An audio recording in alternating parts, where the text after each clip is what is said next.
دگل کارسا تاشنگاله ده شماره فرمانن که هاتینه سر ازدیان بونه 74 فرمان که یا داویه ل 14 تباخ 2014 آن بو به مزرنترین فرمان ده هاته هجمارتن سراری تاوان داعش که لدجی ازدیان کرین جکشتن و رواندن و تالان کرن و ویران کرنا داورن وان و فرمانی کارتی کرنه که راست لسر درون ازدیان هبو چه جاره که دی ازدی و وگر نجیانه و جاره لی ازد خانه ده امه بال بکشنه سر وی بابتی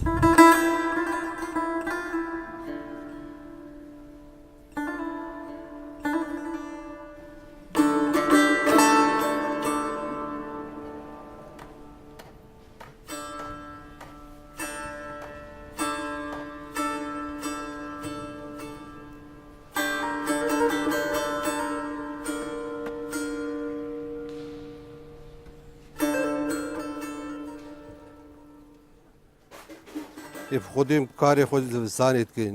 بربی و بارانی و جمدی و هر یک کاری اما ناکم اگو امید در خواه چنوین خودی وگره بری ازدی که بونا یک اتفاق بونا یک دست و احتمالا خو ناوید بونا سر کسی خارجی عراقی ازدی و گهج بونا هدفه که ازدی چای شنگالی وگریا بونا وگا بری و چی بو بس که ازدی احتمالا خو باوی نسر خارجی شنگالی ازدی زحمت وگری وگا بری شینوارن درونی و سیاسی و کۆمەڵایەتی و ئابووریên کارەساتê و çawaniya nehiştina wê hingav bi hingav û çawaniya binyaddanana mirovê êzîdî û êzîdxan ji hemû rekî ve piştî karasatê renge demeke dirêj ve kêşa. هەلبەت ئێزدی هەر جارەکە تووشی ویان فەرمانە بووینە و فەرمانە نەفەرمانە عەولیە بێژم ئەوە کۆپی پێستێت بەرینەوەیە بەس نەبوونا میدیایە و نەبوونا تۆمارکردن و دەکیومەنتکردنا ئەو فەرمانە لەسەر ێزدیا هاتی گەلک بێزانین سەرنینن یاشمەوەرە چەند قوناغ بڕادێن و هەتا ئەم بێژین ێزدی بەرەبکە زڤرتە ژیانە یا ئاسایی خۆ بەرە ژیانە نۆرمال یانوێ باوریە جارەکە دی بخۆ بینتەوە و زڤرتە ناوچڤاکی و وەک مرۆڤێکی هەست بچووکێ ماسیانەکەتن ئەڤ داعشکری هەدەفای ئەو بوو زەربەکە مەزن الشخصیات هاکە کەسێ ئێزدی بکەتن و کۆمەلگەها ئێزدی بگشتی بحقیقەت شک بەرینۆکە هاکە 5-6 ساڵ دیان و ئێزدی جارەکە دی باوریە بخۆ بینت و ئەو جڤاکی ئێزدی باوریە بخۆ بینت و بزڤرتە هەمبێزا جڤاکێ دەوروبەرێ خۆ و وجارەکە دی ژیانێ بەردەوامیە بدەدێ حکمێ و ئیرۆ هەرێما کوردستانê هەی حکمێک و ئەف دەولەتت زڵهێزت و دەستێوانت vê پرۆسێداک و ڕێیا ڕێکخراوێن نێودەولەتی ئەس باوەڕکەم ێزید قارن بتر مەفایژی بینن ێزید قارن بتر جارەکە دی مەفایش vان تەکنۆلۆژیا و vی علمێ و زانستێ پێشکەفتی بینن و ڕێال خۆ بگرن کە جارێکە دی ئەڤی وڵاتی چۆن نەکەن و باوریە بخۆ بین و جارەکە دی بزەڤرنا ژیانە خۆ یاسایی ئەس دوێ باوریە داما ئەس ئەفاقناز بێژم نەیە یعنی ئاسانە و ئەم حساب ئاسانیت بێژین وەخت بۆ ڕادبێتن لێ ئەکا هاریکاری هەبتن هەمش حکوومەتە هەرێما کوردستانی و هەم ئەف دەولەتێت احتیمامێ مافێن کێم ئاین و کێم نەتەواتکەن دێ هاوکار هەینە و ئێزدی جارەکە دی بزەڤرتە هەم بێزاژڤاکێ خۆک و هەرێما کوردستانی بژین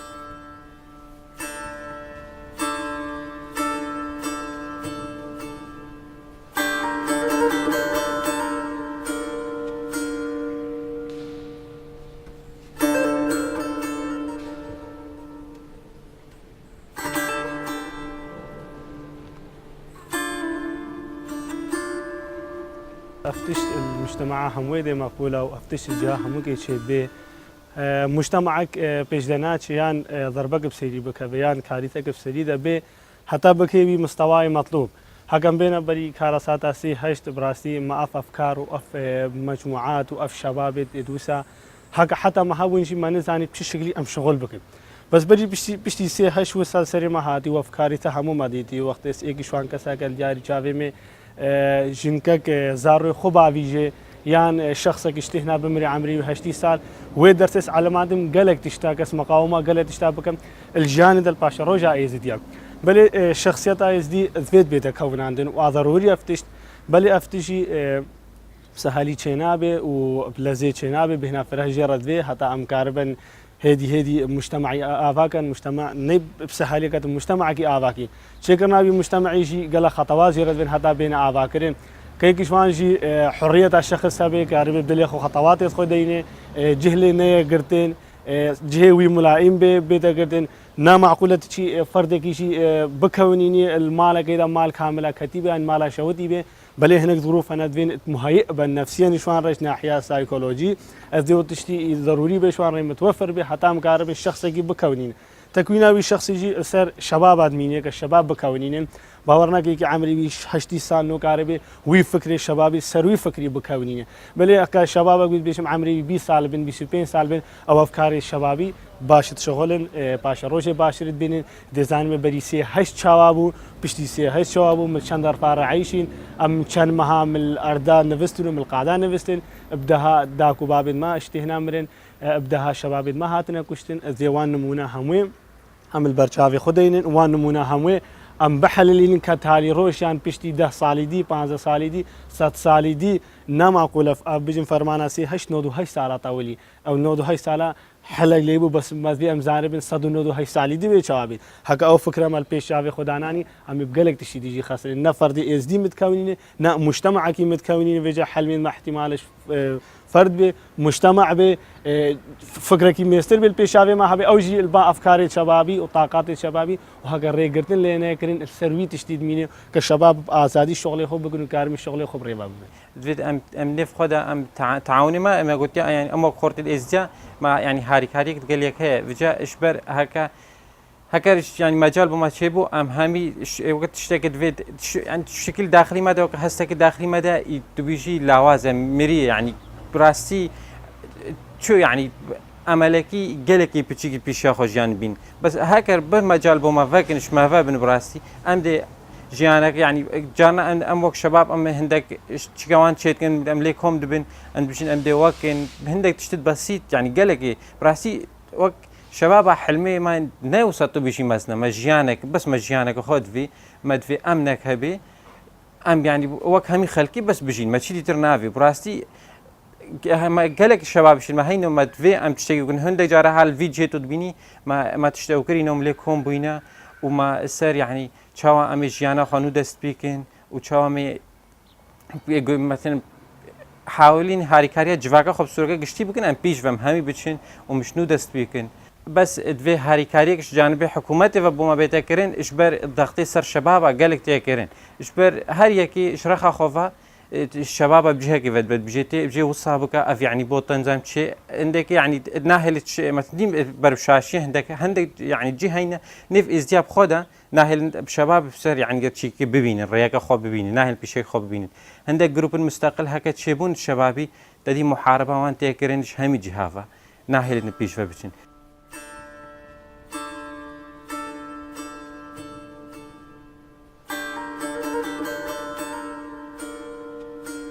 یەکەمین پێنگاو ji bo nehiştina şînwarên derûniyên karasata Şingalê binyatdanana mirovê êzdî û komalgeha êzîdxan û vegerandina mitmaneya bixwe û bi civak û welatên derdwara xwe باوەری بخۆبوون و بزڤڕی ناوێ باوەریە ئەکیید ینی هەدەفێ ئارمانجا یا سەرێکی یا دژمناک و داعش محاولە کردی الشخصیاتە کە کەسێ ێزدی بکات و کۆمەڵگە هێبدەتن ئەو بوو ینی دەرونێوی هەڕفینتن ئەس باوەڕ ناکەم ئەو بێ ئۆمێدیە و بێ ئەمەلیە گەهشت بتەوێ دەرەجێک و نەقارب زڤرتەوە ئەم هەمووش لازم سەرخۆ کار بکەین ئێک و تەسیرە دەوروبەرێت خۆ بکەین کە ژیان یە بەردەوامە ئێزدی ملەتێکی گرێدای ئاخا خۆنە ئێزدی ملەتێکی گرێدای نەتەوا خۆنە گرێدای ئاینە خۆنە لێ هەندە قۆناغێندی پێشیامە کە ئەم پێش بەحسا گەڕانەوە تەمام یا تاکە کەسێ ئێزدی بۆ هەمبێزا مشتەمەعی خۆ و دووروبەرێ خۆ جارەکە دیوەرارێ بدەتە ژیانە خۆ ئێکشوان ئەف مەسەلێن ئێتکو دەڤەرا شنگارێن هۆ تێدا دژێتون و هەبوونە چەند هێزن سەربازی و چەند بووە جیە سراع و ململانە یا سیاسی کوشنگار لازم ژێ ڕزگار بتن ئەو ناوچەندین ئێزدیاک و ناکۆکی سەرهەیتنا بەینامە و بەغدایدا لازم ئەموان شک چارەکەین ئەو ئێزیدخانە ئێزدی پێ ناف باندەن و بژینت بنڤی ناویدا ئەس باوەڕ دەکەم هەکە جیەک هەبتن و با پێز بتن و جارێکێ دێ ئێزدیل خۆ بزەڤڕن و ژیانە خۆ بەردەوامیە بدەنێ و هەموو بوارەدا دەورێ خۆ بینن دل هەرێما کوردستانێ بتن مەقسەدێک و لازم ئەف قوناغا دەرباز بتن جارێکە دی ئەم تەمامەتی ئیش سەر بێ بکەینەوە.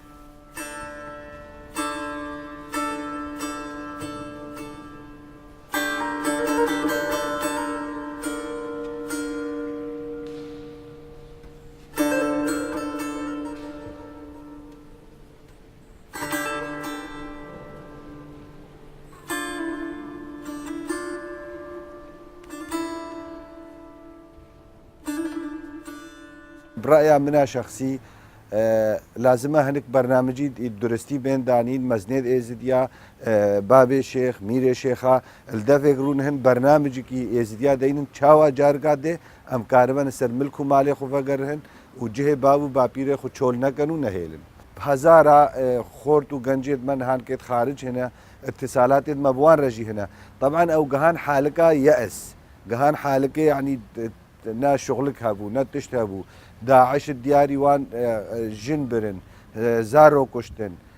وقت او حاله نفسيه الباوان پیدا بو او چون در وقلقش وان بيجن هكا مزاني باش روجا ما مستقبلي ما العراق الشنغالي دي باشتر بي عم ديزي فرن نها قلقش وان بيجن بشتي سالك دو سالي دي وقت الشنغال اتفاقك چيبو امان چيبو امش كشتنا خونا ترسن يعني وقت جيناري ما النيفا روج كي دروج هذا جيناري ما بهجومي بدما براستي نفسي قال لك زحمت بويا وفيجا ام داخوازيت كانش همي وجهاي ديزيديا بربرسي ديزيديا مالا ميرا بابي شيخ كومبونك چه ببي وك بلانك بدانين چاوا جارگا ده ام فقر هنسر ملكو مالتكم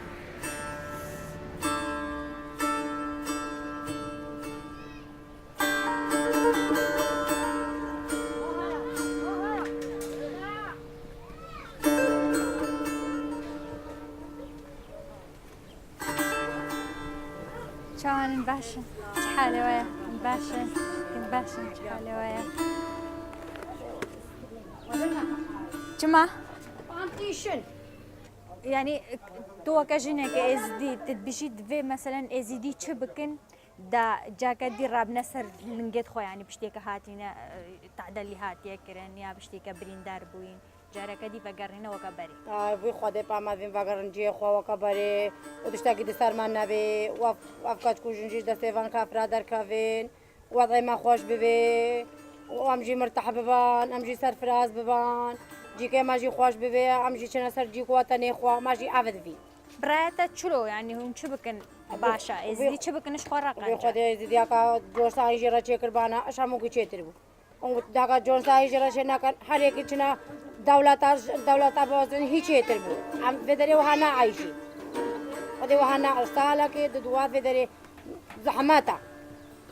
اگه دون ساين جرا چكر بانا اشامو كي چتر بو اگه دون ساين چنا كان الدولتا بوزنين هوا مجبوره اش مرش بدري خوشتر بو مرتاحتر بو جن يعني دفيت شبكة بشتي كوسات تعدل جناهات يكرن جنا ازدي دفيت شبكة شخورة يعني او بخوب خود شبكة شخورة ابي خودي او خوب فين وما ضيوان خوش بي دستيفان كافرا در كافين وما ضيوان خوش بي وحالي وان خوش بي حما افد في چلو فاچلو وكبري ما فين چنا جي خوا سر جي خوا وملكي خوا ومالي خوا مال ما موچونو تشت ما موچونو تشتاكي ما نما اما افدي خدای مزید کاچ که دسته عید عجیده و جنو کاچ که عجیده داغو خوش کن من هم دیزده عجیده در کافن وجا کاش مرا کربان قنج بو خودت هانا اوی به اش مرا کر اش مرا مسحاده کر اش مرا چی کر هانا وی به وی بسترینه وی پیش بیخی اش مرا نکرجی ته بیا خودی حتی روزا که جایش ماجی دسته ماجی گداوی مام جدانا چپ سری ما بویا وحاجة مرة كل خدت هانوي بي خدت بستريني خدت هذا جربك سەردا خوازێتمە سەرەکی باوەڕ ناکەم دوو ئێزدی اختلافێ سەر بکەن یعنی ڤەگەڕاندنا ئێزدیا ناوچێن ئێزدیا بۆ خەلکێمە ئێزدی و ئیدارەکرد ناوانش قبلێ ئێزدیا بخۆڤە مافێت ڕەوایەت سەرەکینەیەک و نافمالیا ئێزدیا گرێدای نافمالیا کوردەواریە گرێدای ناوچەیەک و ئێزدی بەشێکی نافمالیا کوردینەک و نافمالیا کوردی بخۆنەیەک ڕێخستیە ئەم بۆی ئۆمێدەینەک و ئەف هێزن سیاسیên هەرێما کوردستانê و ئەن دەوروبەرێت هەرێما کوردستانê تایبەت شێت کوردی و هاریکار بن و بۆ نافمالیا ئێزدیا ڕێک بێخن داخوازیên me سەرەکی و نێنەجینە سەبەبێ نەڕێخستنا نافمالیا ئێزدیایە ناوچە شنگارێ وەک ناوچەکە استراتیجی ڕۆژهەڵاتە ناڤەڕاست کە مەسیرێ وێنەی دیارە نەدەستێ ئێزدیا بخۆدایە ئێزدی دەخوازن ناوچێتوان بزەڤڕن ئێزدی دخوازن بڕیارەوان دەستێوان دابەتن ئێزدی دخوازن سەر هەرێما کوردستانê بن و وەکی بەری نهۆشک دەنگ سەر هەندێدای هەموو دەنگێتوان بۆ هەرێما کوردستانê زڤڕی پڕیاوان پارتە بۆ خاترا وان شەهیدên شنگارێ چۆین بۆ خاترا وان مصیبەت ئامازنا بسەرێ ئێزدیا هاتی وان کچ و دەیکرد ئێزدیاک و کەفتینە دەستێ داعش یا هەژی هەندەیە کە ئێدی پارتێن مە سیاسیشی کاریکاری ئەمە بکەن ماڵامە یا ڕێخستی بدەن و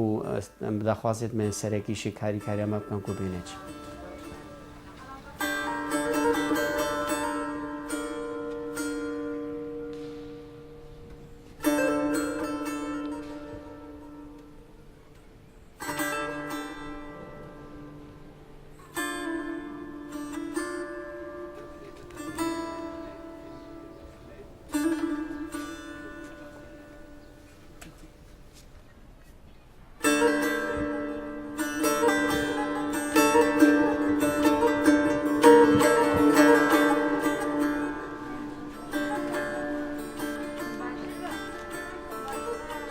gelek esbab hene veneger hene cêxu û jiyana wan careka da berdewam bibe. Ji van jî karin hera mezintir bêjin xedemat menatiqê wan nînine û ev jî hikûmeta merkezî û hikûmeta Kurdistan her du jî tihemilîn û em jî wekû hikûmeta mehellî em jî vê mesuliyetê tihemilîn. A duê siraatê siyasî daxilê şingalê de jî وبو سببك رئيسي خلقك فنجر هي لأن دائما دفكر جارك دكو مشاكل الشنغاري ده تشيبن أساسية موقعي جغرافي شنغاري النيفا عربة ده إيش كردستاني دورة الفي نقطة ده مقارن بيجن محتاجي قوتك دورك وحمايك وحماية وان بك مطمئن ببن بأنه جارك ده أفكاريته اللي فنجر فان أسبابها همشكي وحجمي كارثة بو حالك نفسك وخلق الشنغار حتى هالفان خيفته ده بروش ماين وكو جارك ده حتى هاي روفا نجر يعني كيف خدي احتمال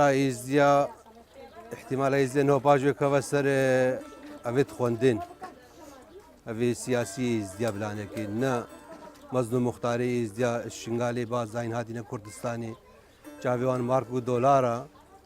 وجاويوان نيلقي بلنغاز فقير وجانكي احتمال ما كواسر خدي وان خدان شهادة وفي مدرسة بس هي ما أول مدرسة خو بطل لكن جاويوان المدرسة وان بي وكل كي دريبي وكل كردستاني بي وكل خارج بي دراسات خو بطل نقول شنو مدرسة خو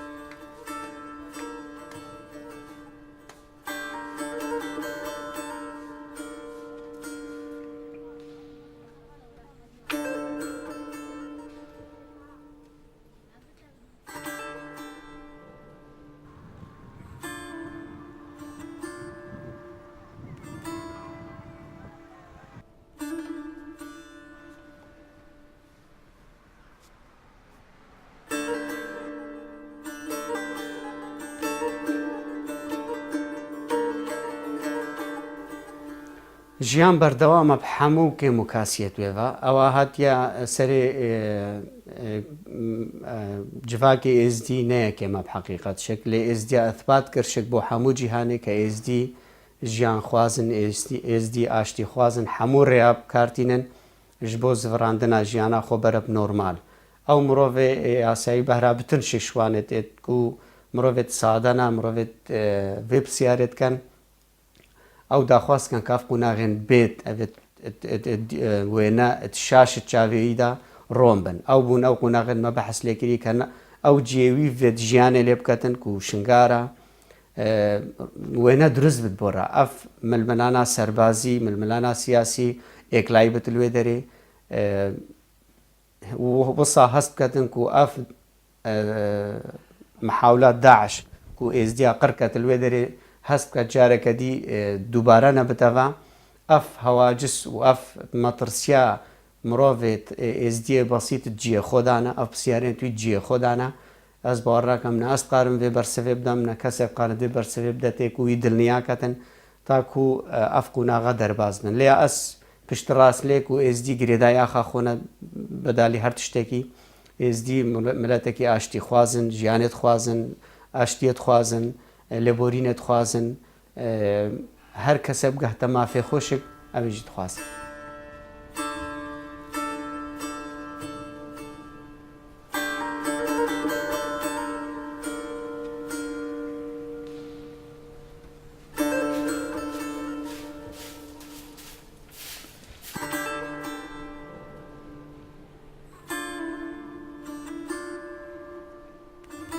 طبعا يزيد مقاوما يزيد تاريخه خلال تاريخه هذا هفتيه دو فرمان هاتن سري في ملتي هتان هادين برخدان کرنو مقاومه کرن يزيد كاري وگر هجار قاد سر او خو بس افكروا او يعني مذوي وك دستور کی مثاني علماني بيدانين حقوق متى بپاراستن اما ترسين نمينه اف تبهني الدنيا همي الدنيا هم بوقاسي گندكي روجه ده مع العلم فرمانت بريفان او هفتيه دو فرمانت بورين كسب هاورا ما وناهات ام هم افيت ما ينجي الفان قلت جوان ده مان بس فيغافي دولة ما وهاتن حكومتها هرما كردستان ما وهاتو يعني خدانت ما في قاله خويد ازديا هبون في قاله تبهني دنگه مال الدنيا همي بدايه